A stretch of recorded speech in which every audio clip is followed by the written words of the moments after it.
Kenal diri, kenal Allah, dan sekarang kenal juga tentang dunia. Harus, karena kita hidup di sini. Kalau nggak ngerti ilmu dunia, kita nggak bisa hidup. Nggak akan bisa bahagia, karena kebahagiaan dunia itu imbasnya kebahagiaan akhirat. Kalau di dunia kita tidak bahagia, badaniah tidak bahagia, akhirat tidak akan juga bahagia. Kayak logika di awal tadi. Maka kunci bahagia selain kenal diri sendiri, kenal Allah, juga kenal dunia. Kenal dunia itu targetnya dua, memelihara jiwa dan merawat jasad. Jadi dunia jadi jalan untuk kita bahagia di akhirat. Jiwa harus beres, jasad harus beres. Jasadmu jangan disiksa, waktunya makan ya makan, minum ya minum. Nggak punya uang ya utang. Ya kan harus begitu. Jangan mau kelaparan, karena itu amanat dari Allah. Begitu jasadmu sehat, ibadah juga enak, cari ilmu juga enak. Kalau nggak jasadmu nggak sehat, belajar cari ilmu apalagi yang kayak gini, mesti nggak nyambung. Kamu tidak memelihara jasadmu, jarang tidur, jarang makan, jarang olahraga, ya nanti yang lain juga tidak maksimal. Jadi pelihara jasadmu. Ya sekali-sekali kamu pijat, spa, ya memanjakan diri kalau ada uangnya. Kalau nggak ada ya pijet-pijetan, sana. Kalau itu memanjakan diri, yuk kita saling memanjakan, nah, pijet-pijetan, apa. Oke, jadi dunia harus dikuasai. Begitu dunia dikuasai, akhirat akan beres. Karena akhirat lebih mudah. Jadi kunci kebahagiaan kenal dunia. Di kimia usaha ada, mengenal dunia saya nggak akan panjang lebar, kamu sudah ngerti caranya. Bahkan Allah membekali kita untuk kenal dunia itu secara instinktif. Kamu nggak perlu mikir. Otomatis mesin yang namanya manusia akan nyari pemenuhan kebutuhan jasadnya. Kamu nggak perlu mikir, kalau kamu makan otomatis nyari makanan sendiri. Kalau kamu haus otomatis nyari air untuk minum. Kalau kamu punya hasrat itu otomatis kamu mikir ke sana. Meskipun oleh agama diatur, ya kawin dulu. Belum kawin ya, kalau nggak mampu kamu disuruh puasa kan sama Nabi. Wa man lam yastati' fa alaihi bisawm. Ya, kalau di pondok dulu di Peleset ke fa alaihi bisabun. Oke. Ya, kamu ketawa apa ngerti? Ya, nggak apa-apa ya. Eh, ya, jangan salah. Oke, iya lah, hampir semua ketawa. Mungkin mungkin kamu sering deh. Hati-hati harga sabun besok naik loh. Oke, terus jadi itu yang kenikmatan dunia. Ya. Nah, tadi kenapa kok kamu gagal mencintai Allah? Kenapa kok kamu gagal kenal sama Allah? Ini Ghazali mengidentifikasi. Ada 6 orang, ada 6 sebab. Yang pertama adalah kamu tidak yakin Allah itu ada. Jadi orang, contohnya orang-orang kafir. Kita punya gaya ini mungkin di level tertentu nggak sedahsyat orang kafir. Tapi puncaknya yang jelas orang kafir. Dia tidak mengakui kalau Allah itu ada. Dia menganggap dunia seisinya ini ada dengan sendirinya. Ya mungkin karena kombinasi antara zat apa, sel apa, dan seterusnya, dunia ini ada. Katanya Ghazali, orang-orang ini kurang piknik. Bahasamu kan gitu sekarang. Jadi orang-orang ini nggak pernah piknik. Itu kayak orang yang melihat tulisan, tapi nganggep tulisan itu ujuk-ujuk ada. Ujuk-ujuk tiba-tiba ada. Yang tidak Jawa kan bingung kamu memahami ujuk-ujuk. Jadi ada gaya orang kayak gini. Orang yang tidak yakin Allah itu ada, yang tidak akan mengenal Allah. Kita kadang-kadang gitu kan, keyakinan kita, Allah kan sering bilang, ana inda dzanni abdi. Kalau kamu anggap Allah itu A, ya A itulah keberadaan Allah. Kayak kamu berdoa kan, kamu kan doa dikabulkan katanya Allah kan ya sesuai keyakinanmu. Misalnya saya itu wudhu Pak sejak dulu IP tidak pernah lebih dari 2. Ya berdoa aja supaya IP-mu 4. Tidak mungkin Pak. Ya, ya itu hasilnya itu. Keyakinanmu tidak mungkin ya tidak mungkin memang. Jadi Allah indah dzanni abdi. Pak wajah saya kayak gini apa ya bisa dapat yang cakep besok. Tidak mungkin Pak.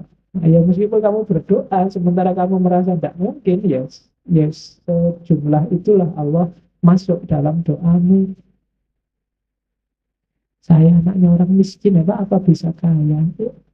Nah kamu berdoa kaya tiap hari ya siapa tahu. Tapi kamu nggak mungkin ya sudah. Enggak. Allah intervensi sejauh keyakinanmu. Jadi kamu tidak akan kenal Allah kalau kamu memang nggak ingin kenal. Mungkin kamu merasa lebih penting kenal Roma Irama, Ahmad Dhani, Ahok, atau SBY, atau Jokowi. Buktinya kalau ketemu salaman, kamu masukkan Facebook, kamu masukkan WA, habis salaman sama tokoh A, jejer sama tokoh B, kan gitu kan, tiap hari. Tapi kan kamu nggak terlalu wow kalau sudah, wah ini aku baru kenalan sama Allah, nggak ada. Bahkan mungkin nggak pernah ada yang bikin status begitu. Ya, kalau ada mungkin kamu langsung dibully bareng-bareng sama teman-teman. Dianggap Islam anyaran. Wah, Islam anyaran. Jika ngerti kalau ada Allah. Padahal yang bilang gitu mungkin dia juga belum kenal sama Allah. Beda loh, ngerti sama kenal. Kamu bisa merasakan bedanya. Orang yang kenal sama Allah, nanti di atas itu ada orang yang dekat. Makanya orang Islam disuruh mukorobah. Ada orang yang dekat. Ada orang yang hanya tahu. Nah, hanya tahu itu dari jauh. Mungkin kamu lihat TV, lihat apa. Mungkin kenalmu sama Allah hari ini masih baru hanya tahu. Kalau kamu hanya tahu, Allah juga hanya tahu kamu ada. Kan Allah tergantung caramu mendekati dia. Ada yang sudah kenal itu ya mungkin pernah salaman, pernah akrab, tapi terus ditinggal lagi.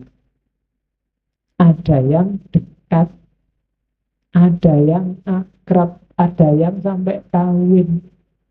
Nah, levelmu sama Allah ya silakan kamu cermati ya, ada di level apa. Kalau dekat itu kan ya, makanya kan kemarin ada status di Facebook itu, sholat enggak pernah, puasa enggak pernah, zakat enggak pernah, kok cita-citanya masuk surga. Emangnya punya kenalan orang dalam. Nah, nah, orang dalam yang paling posisinya paling penting itu Allah. Dan Allah sejak lama sudah membuka diri. Kenalilah aku. Ya kan, dekatlah padaku. Allah sudah teriak-teriak sejak dulu begitu. Ini kamu cuekin aja. Kamu baru nangis-nangis mendekat kalau pas butuh. Itu pun setengah nggak yakin. Setengah nggak yakin kan, ya Allah pacarku dikawin orang, apa ya bisa. Karena orang ngeluh gitu. Tapi kamu sebenarnya sudah nggak yakin, apa ya bisa dia kembali lagi padaku, wong wis dikawin wong. Kalau Allah mau apa susahnya? Kan itu tunggu jandamu.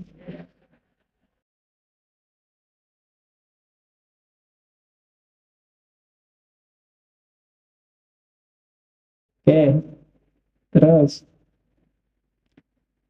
sejumlah orang, ada juga orang yang tidak percaya akhirat. Ini juga orang yang susah untuk dia kenal, apalagi cinta sama Allah. Biasanya orang-orang materialistik.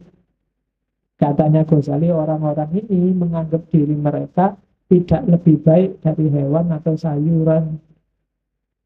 Mereka menganggap diri mereka musnah begitu saja. Kalau mati ya wis entek ceritane. Ada orang yang begitu. Dan yang kayak gini ya tidak mungkin kenal Allah. Seandainya kenal ya tidak ke Allah yang sejati, tapi Allah sesuai kepentingannya. Yang ketiga, ada Allah yang dia kenal, cuma dia sakarepe dhewe. Itu orang yang bilang Allah itu tidak butuh kita, tidak butuh sholat kita, tidak butuh puasa kita. Apa sih gunanya puasa kita yang kayak gitu ke Allah, sholat kita yang kayak gitu ke Allah? Udahlah, biar aja, tidak usah. Yo percaya Allah tapi nggak pakai ibadah-ibadah lah, Allah emang betul itu. Yang kayak gini juga tidak akan kenal, tidak akan sampai pada Allah. Jadi ibadah itu, sholat, puasa, zakat, itu katanya Ghazali kayak dokter. Allah nyuruh kita sholat, zakat, puasa, kayak dokter ngasih kita resep. Ya bisa sih kita cuek aja, resep ya resep. Memangnya kalau nggak tak tebus, nggak tak beli, mau apa dokternya? Ya dokternya katanya Ghazali ya memang nggak ngapa-ngapain. Cuma yang rugi kamu nggak jadi sembuh. Sakitmu permanen, cepet mati. Loh iya kan, kalau kamu nggak mau sama dokter kan itu. Dokter sudah teriak-teriak bilang, ojo ngerokok. Contohnya rokok emang terus. Itu hati-hati jantungmu misalnya. Alah, sejak dulu ngerokok juga enggak apa-apa. Terserah dokter mau ngomong apa. Ya, dokternya nggak kena efek apa-apa. Ya, yang batuk juga kamu, bukan dokternya. Yang merokok membunuhmu itu kan di covernya rokok itu ya dirimu, bukan yang lain. Nah, itu analoginya Ghazali. Oke, makanya kalau merokok yang ikhlas.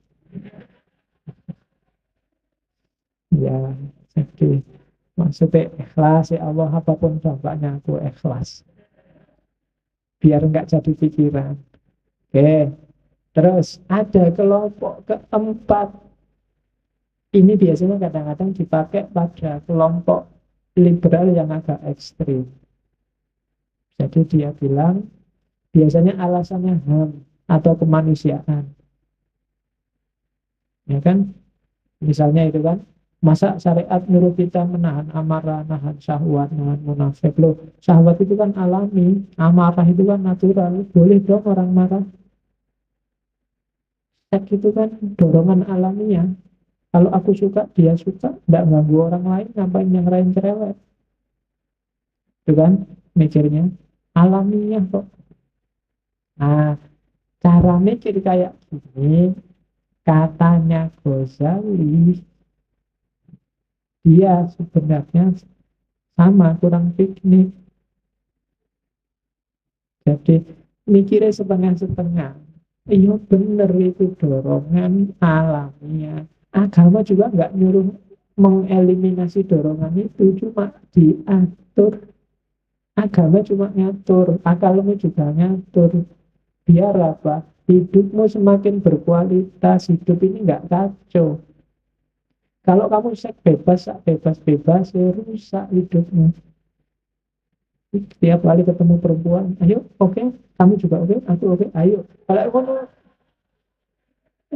iya, rusak hidupmu. Nanti nggak peduli siapa dia, yang penting dalam. Jadi kacau. Makan juga begitu. Bukan berarti yo alami sih makan, natural aja makan, tapi ya diatur. Nabi nyuruh jangan sampai terlalu kenyang. Kemudian macam-macam. Wala tusrifu. Jangan makan A, jangan makan B. Itu sebenarnya bukan kok jangan apa kamu nggak boleh makan, tapi pahamilah batasnya orang makan, pahami caramu melampiaskan hasrat. Bukan berarti nggak boleh itu, tapi kamu harus sah dulu, kawin dulu, biar jelas aturan mainnya. Ya kayak orang sepak bola itu harus ngerti batas pinggir lapangannya mana. Kalau enggak nanti sampai di luar stadion masih sepak bola. Ya kan tidak ada gunanya. Atau sudah di-break sama wasitnya pertandingan berakhir kamu masih asik di situ, ya tidak ada gunanya. Jadi agama itu ngasih kita batas. Jadi biar kita ngerti batasnya. Yo alamiah ya, cuma agama ngasih kita petunjuk melampiaskan yang alami itu apa. Kalau cara mikirmu kayak gitu, katanya Ghazali, ya nggak akan kenal Allah. Terus yang kelima, orang-orang yang permisif. Tiap ada apa-apa, tenang aja. Allah Maha Pengampun. Allah Maha Penyayang. Dosa dikit-dikit besok tobat. Kita wujud apa dosanya rontok. Misalnya. Ya, bukan berarti ideologi kayak gitu keliru. Tapi kalau gayamu kayak gini, kamu tidak akan bisa kenal Allah.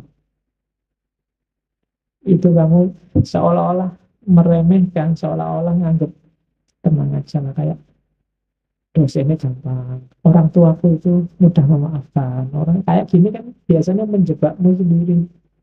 Sama Allah juga begitu. Maksiat dikit-dikit tenang aja, Allah Maha Pengampun. Agak besar dikit, ampunannya Allah lebih luas daripada dosa kita. Meremehkan. Nah itu juga trouble. Kalau mental gini ya nggak akan kenal Allah yang sejati. Yang keenam, ini kebalikan lima yang atas. Orang-orang yang sok soleh. Ini juga problem.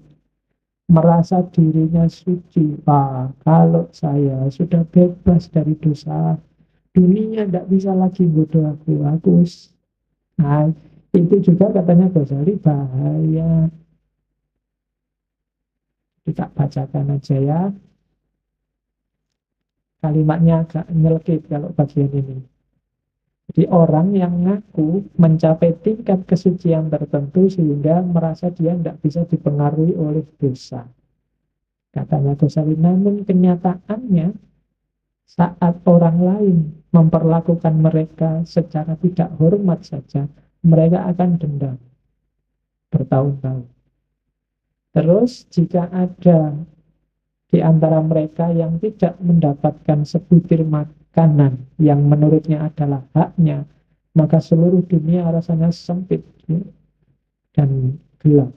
Pokoknya nesu-nesu, merasa haknya dirampok.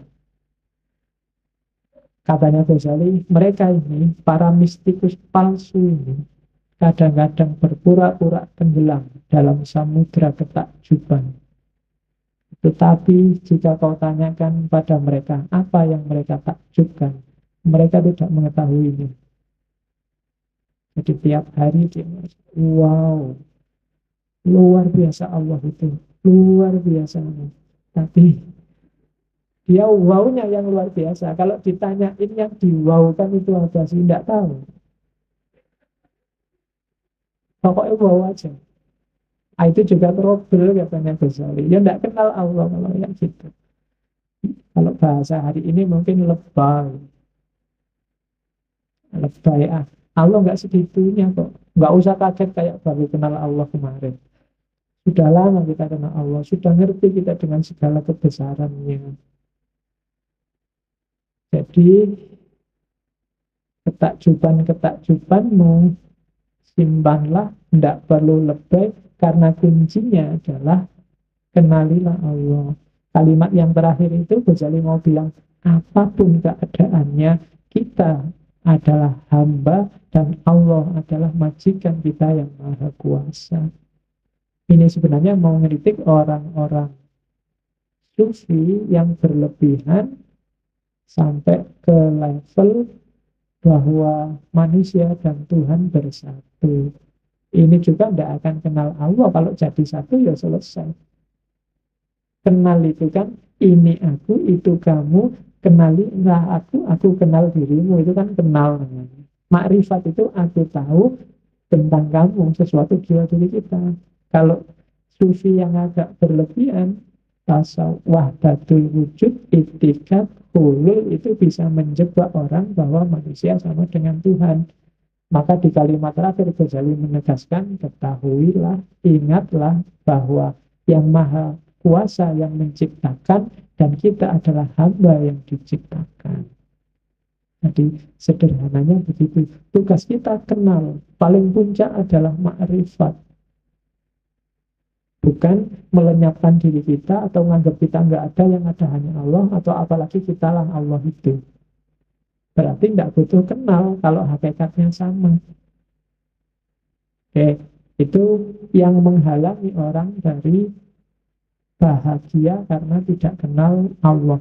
Kalau orang punya 6 karakter ini, dia tidak akan kenal Allah. Orang yang tidak kenal Allah tidak akan nyampe pada kebahagiaan yang sejati.